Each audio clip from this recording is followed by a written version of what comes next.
Hello everyone, welcome to Nachiketa Uttam classes.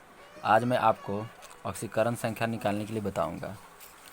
तो देखिए, ऑक्सीकरण संख्या निकालने के लिए आपको इसकी संयोजकता पता होना चाहिए, तब आप ऑक्सीकरण संख्या निकाल सकते हैं आराम से।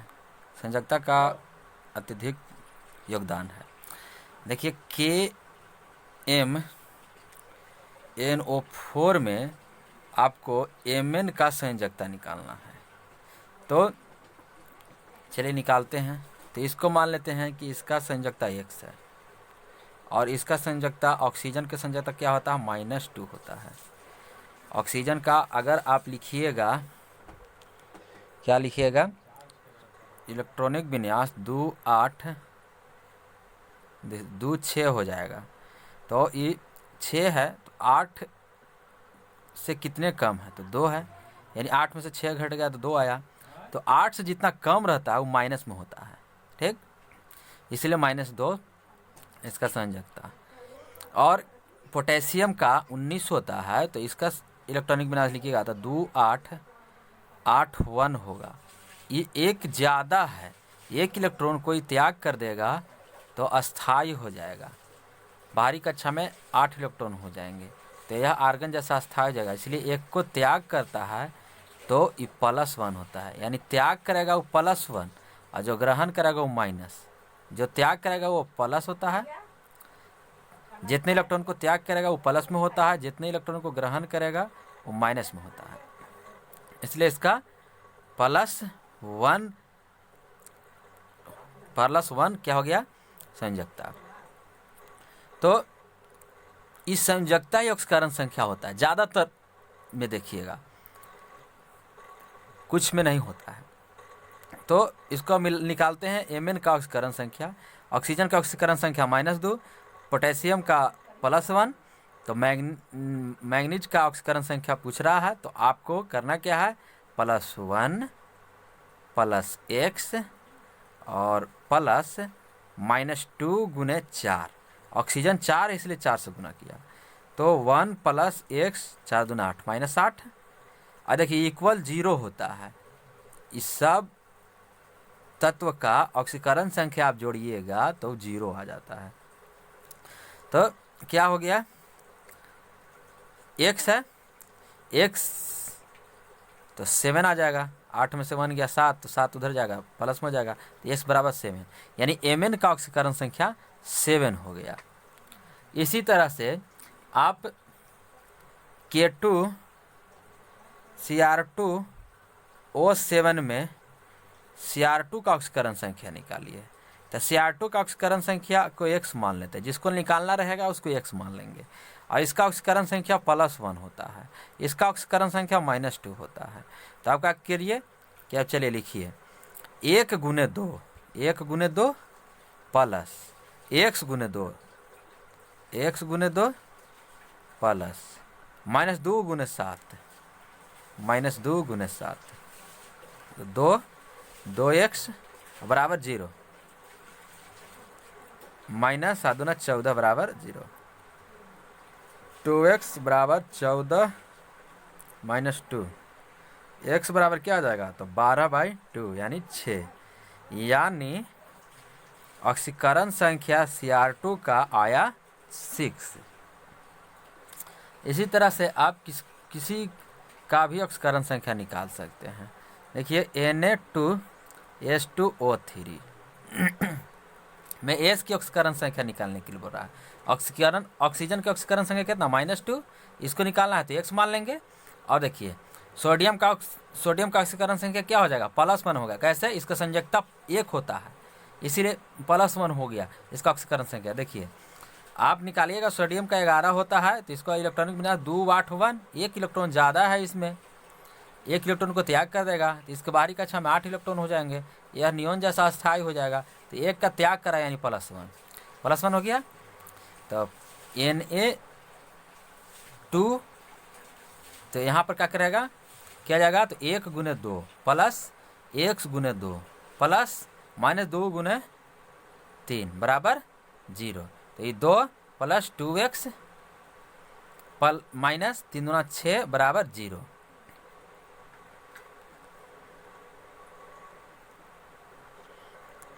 तो क्या हो जाएगा यहाँ पर 2x माइनस 4 हो जाएगा बराबर 0। तो x बराबर 4/2 यानी 2 आंसर। x कितना आ गया 2 आ गया, यानी s का ऑक्सीकरण संख्या 2 हो गया। देखिए थोड़ा सा आपको कुछ अपवाद होता है वो आपको हम बता देते हैं, अपवाद में क्या क्या ध्यान देना है। देखिए पर ऑक्साइड का सूत्र क्या होता है H2O2 और बेरियम ऑक्साइड BaO2 तथा सुपर ऑक्साइड, ठीक, आदि को छोड़कर, क्या आदि को छोड़कर सुपर ऑक्साइड, पर ऑक्साइड, बेरियम ऑक्साइड और सुपर ऑक्साइड, ये तीनों को छोड़ देना है आपको। छोड़कर अन्य यौगिकों में ऑक्सीजन की ऑक्सीकरण संख्या -2 होती है, यानी इन तीनों में ऑक्सीजन की ऑक्सीकरण संख्या -2 नहीं होती है। इन तीनों को छोड़कर जितने भी यौगिक होंगे सभी यौगिक में ऑक्सीजन की ऑक्सीकरण संख्या कितनी हो जाएगी, तो -2 होगी। ये आपको ध्यान देना है। पर ऑक्साइड में यह -1 हो जाती है। पर ऑक्साइड ये है, इसमें ऑक्सीजन की ऑक्सीकरण संख्या क्या हो जाती है, तो -1 होती है। देखिए कैसे, तो इसका +1 है तो +1 गुने 2 प्लस फिर -1 गुने 2 करेंगे तो 2 प्लस और 2 माइनस घट के 0 हो जाएगा। तो संपूर्ण का ऑक्सीकरण संख्या 0 होता है, पता होना चाहिए, ठीक। तो हाइड्रोजन पर ऑक्साइड में क्या होती है, इसकी ऑक्सीकरण संख्या -1 हो जाती है ऑक्सीजन के, ठीक। लेकिन F2O में हम चलते हैं तो F2O में ऑक्सीजन की ऑक्सीकरण संख्या +2 होती है। क्या होती है, +2। ये सब अपवाद है, आपको ध्यान देना है, ठीक। +2 होती है। देखिए कैसे, इसका -1 होता है ऑक्सीकरण संख्या, अब इसका तब कितना हो जाएगा, तो इसका +2 हो जाएगा। -1 गुने 2 कीजिएगा तो -2 और +2 तो 0 हो गया, तो संपूर्ण का 0 होता है। तो इसीलिए ऑक्सीजन के ऑक्सीकरण संख्या इस यौगिक में +2 हो जाती है, ठीक। अब एक पॉइंट और आपको याद रखना है। देखिए किसी यौगिक में धातु की ऑक्सीकरण संख्या का मान प्रायः धनात्मक होता है। यदि धातु रहेगा, कोई भी यौगिक में धातु रहेगा तो उसकी ऑक्सीकरण संख्या क्या हो जाएगी, ऑक्सीकरण संख्या प्लस में होगी। देखिए सोडियम भी था, क्या था, धातु था, तो इसका ऑक्सीकरण संख्या प्लस में हुआ, यानी जिसके बाह्यतम कक्षा में 1, 2, 3 इलेक्ट्रॉन रहे वो क्या होते हैं, धातु होते हैं। जब आप इलेक्ट्रॉनिक विन्यास लिखिएगा उसके बाह्यतम कक्षा में 1 इलेक्ट्रॉन, 2 इलेक्ट्रॉन, 3 इलेक्ट्रॉन रहेगा तो धातु होता है, ठीक। 4 इलेक्ट्रॉन बाह्यतम कक्षा में रहेगा तो वो क्या होता है, उपधातु होता है, ठीक। और 5, 6, 7 इलेक्ट्रॉन रहेगा तो ये अधातु होता है। और 8 इलेक्ट्रॉन रहेगा बाह्यतम कक्षा में तो अक्रिय गैस होता है, ठीक। तो किसी भी धातु की ऑक्सीकरण संख्या प्लस में होती है, जिसके बाह्यतम कक्षा में 1, 2, 3 इलेक्ट्रॉन रहे वो धातु होते हैं, ठीक। अब देखिए आगे, यौगिक के प्रत्येक अणु में उपस्थित परमाणुओं की ऑक्सीकरण संख्या का योगफल 0 होता है। कोई यौगिक है, यौगिक में जितने भी तत्व हैं जैसे Na2SO4 तो सब के ऑक्सीकरण संख्या का जोड़ क्या हो जाएगा, 0 होता है। ये आपको याद रखना है। नेक्स्ट पॉइंट देखिए, किसी मूलक या आयन की ऑक्सीकरण संख्या का मान उनके वैद्युत आवेश के बराबर होता है। जैसे आपको इस तरह से दिया हुआ रहेगा Na2SO4 पर -2, तो ये क्या आयन है, ऊपर -2 आयन है, तो ये क्या है, पूरा आयन है, इतना का आयन है ये। तो इसका आयन -2 है तो आप क्या कीजिएगा कि इसका जब ऑक्सीकरण संख्या निकालिएगा तो सबका जोड़ -2 लिखिएगा, न कि 0 लिखिएगा। जब कोई आयन के ऑक्सीकरण संख्या निकालते हैं तो उस पर जितने चार्ज रहते हैं वही बराबर में लिखाते हैं। ठीक, देखिए आपको दिखा देता हूं। मान लीजिए इसमें सल्फर के आपको ऑक्सीकरण संख्या निकालने के लिए बोल दिया, और ये आयन है, इसके चार्ज कितने हैं तो -2 है। तो आप क्या कीजिएगा कि इसका +1 होता है ऑक्सीकरण संख्या, इसका -2 होता है, तो जानते हैं। तो -1 × 2 प्लस इसका x मान लेते हैं, सल्फर की निकालना तो x प्लस -2 × 4 तो -2 × 4 हो गया। अब बराबर में क्या करेंगे, -2 देंगे, क्योंकि आयन है, अगर आयन नहीं रहता तो यहाँ 0 देते। ठीक, तो 2 + x - 4 दूना 8 बराबर -2। तो यहाँ पर x बराबर क्या हो जाएगा, तो -2 + 8 -2। ठीक, इसको वो साइड लगे, ये -2 और -2 कितना हो जाएगा, -4 + 8 तो कितना हो जाएगा 4। ठीक, तो ये जो 4 आया ये x का मान आया। तो यही जो है किसका ऑक्सीकरण संख्या है, सल्फर का है इस आयन में। ठीक, इस तरह से होता है। अब देखिए नेक्स्ट पॉइंट क्या कहता है। नेक्स्ट पॉइंट है कि क्षार धातु। क्षार धातु क्या होता है, लिथियम, सोडियम, पोटेशियम। ठीक, इस सब जो धातु होते हैं ये क्या होते हैं, क्षार धातु होते हैं। क्षार धातु, क्षार धातु की ऑक्सीकरण संख्या +1 होती है। इसकी ऑक्सीकरण संख्या क्या होती है, +1। और क्षारीय मृदा धातु, क्षारीय मृदा धातु में कौन कौन आ जाएंगे, तो बेरियम, मैग्नीशियम, कैल्शियम, एस्केडियम,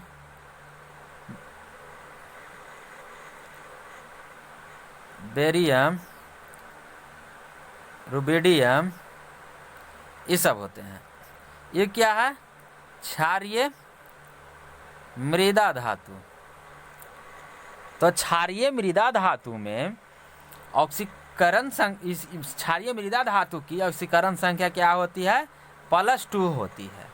अब इसको निकालिएगा भी ना तो +2 आएगा। ऑक्सीकरण संख्या किस पर डिपेंड करता है, तो संयोजकता पर डिपेंड करता है। तो आप संयोजकता हमको निकालने के लिए बता दिए हैं, तो आप इसको जब निकालिएगा तो उसका संयोजकता 2 आता है, +2। 2 त्यागने की स्थिति में रहेगा, इसीलिए +2 हो गया। तो इसका ऑक्सीकरण संख्या +2 हो जाएगा, क्योंकि संयोजकता 2 होता है, 2 त्यागने की स्थिति में रहता है, इसलिए इसकी संयोजकता +2 हो जाएगा।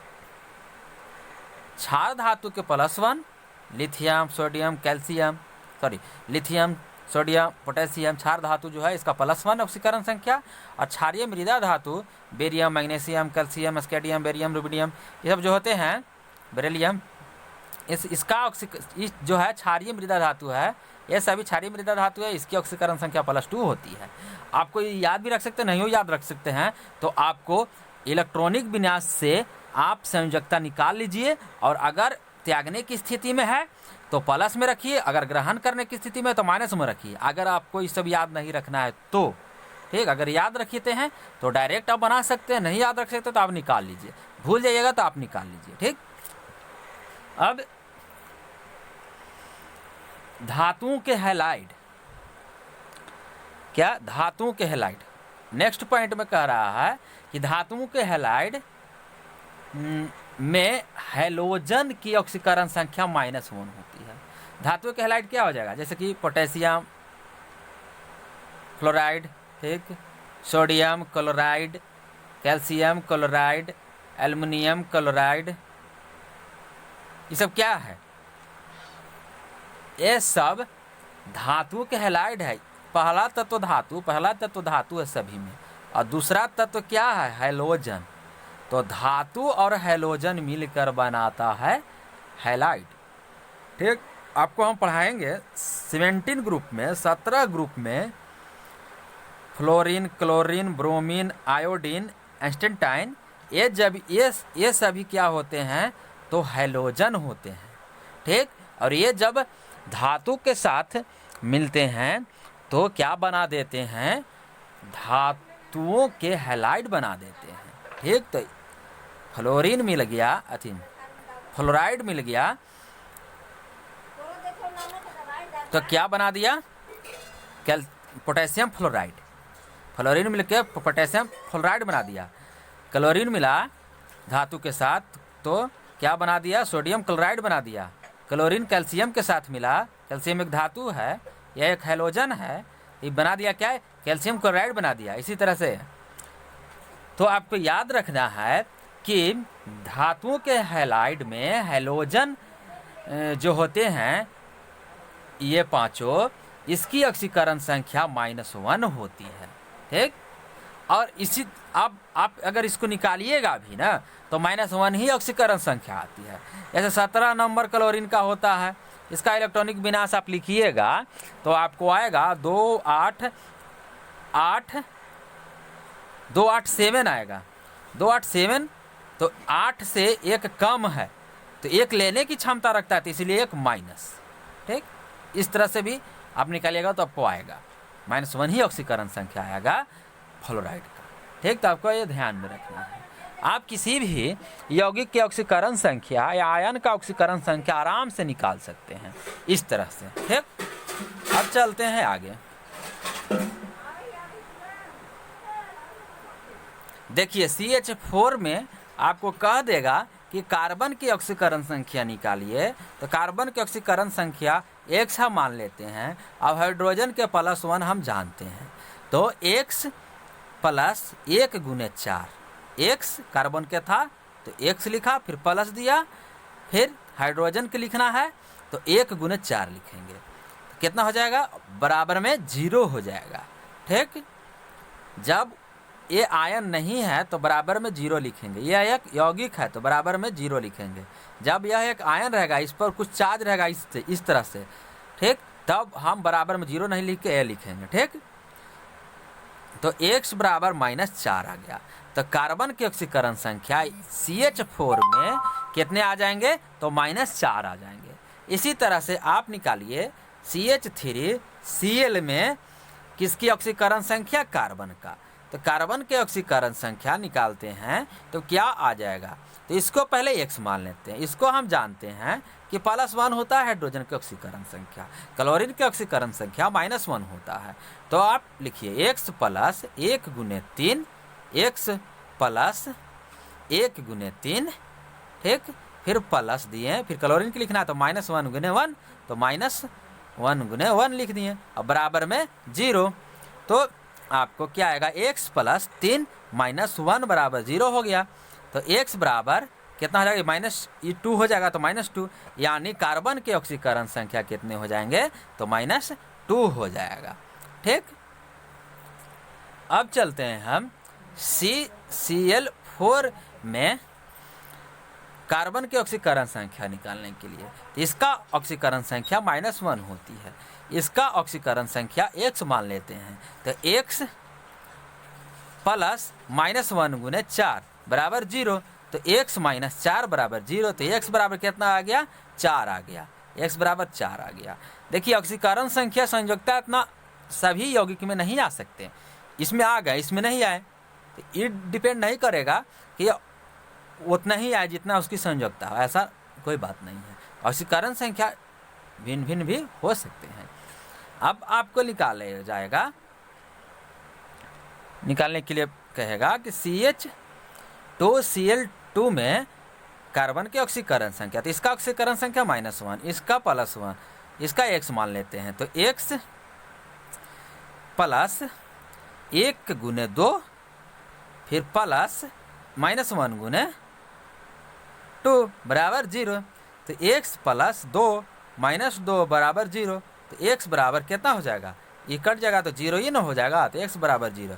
इसमें इसकी ऑक्सीकरण संख्या, कार्बन की ऑक्सीकरण संख्या 0 हो गई।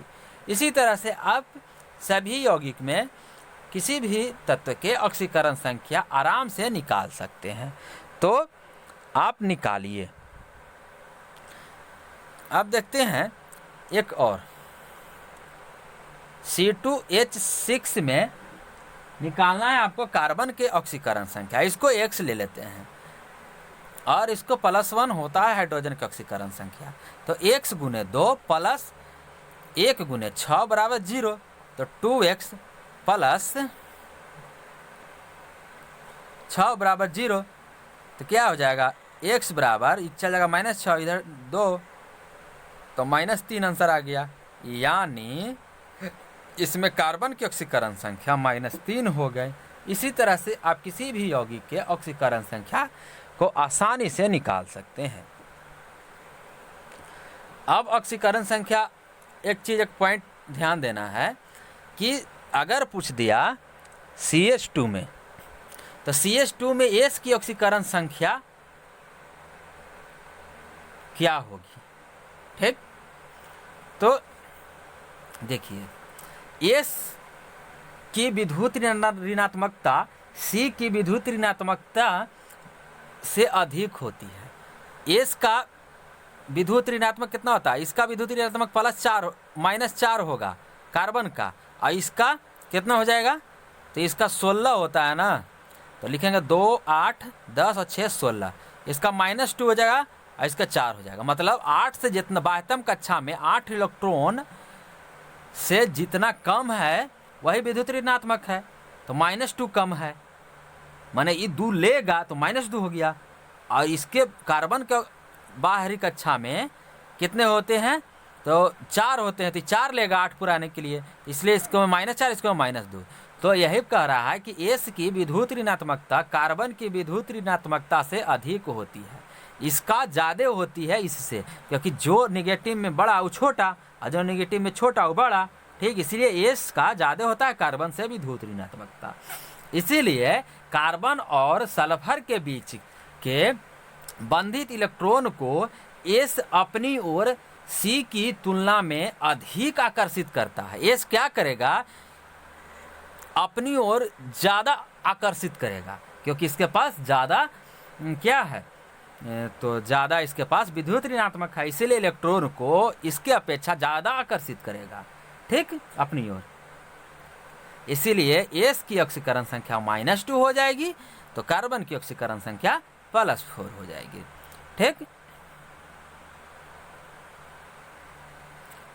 ये आपको ध्यान देना है। अब देखिए एक है K4, केवल इसी यौगिक में होता है इतना, ठीक ना, ध्यान दीजिएगा, जो अपवाद है हम बता दे रहा हूँ, ठीक, ये अपवाद में आता है।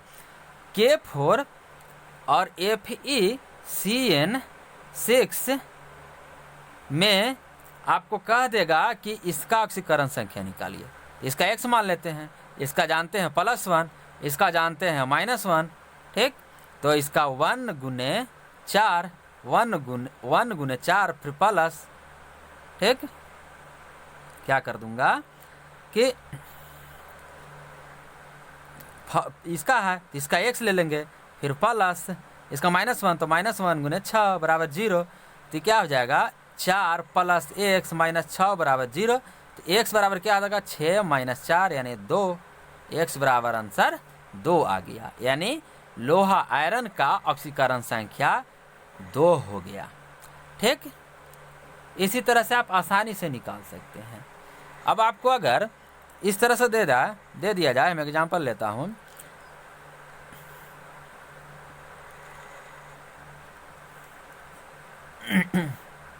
क्या लिखे, CaSO4 है और +3 है, ठीक, एग्जांपल है तरह से। तो इसमें कह देगा आपको कि आप सल्फर की निकालिए ऑक्सीकरण संख्या, तो आप क्या कीजिएगा, इसका x मानिएगा, इसका क्या होता है +2, इसका क्या होता है -2, तो 2 + x - 2 गुने 4, या माइनस था इसलिए माइनस लिख दिया, 2 गुने 4 बराबर +3 लिखेंगे, ठीक, +3 लिखेंगे, +3 लिख दिया। अब देखिए 2 + x 4 दूना 8 बराबर 3, ठीक। अब देखिए x -6 आ जाएगा, ठीक, -8 + 2 -6 बराबर 3, x बराबर 9, ठीक। तो S का इस यौगिक में, इस आयन में S का यानी सल्फर का ऑक्सीकरण संख्या कितनी हो गई, तो 9 हो गए, ठीक, इसी तरह से आप बना सकते हैं ऑक्सीकरण संख्या। उम्मीद है कि आपको ऑक्सीकरण संख्या अब पूरी तरह से आ चुका होगा। अब नेक्स्ट वीडियो में मिलते हैं।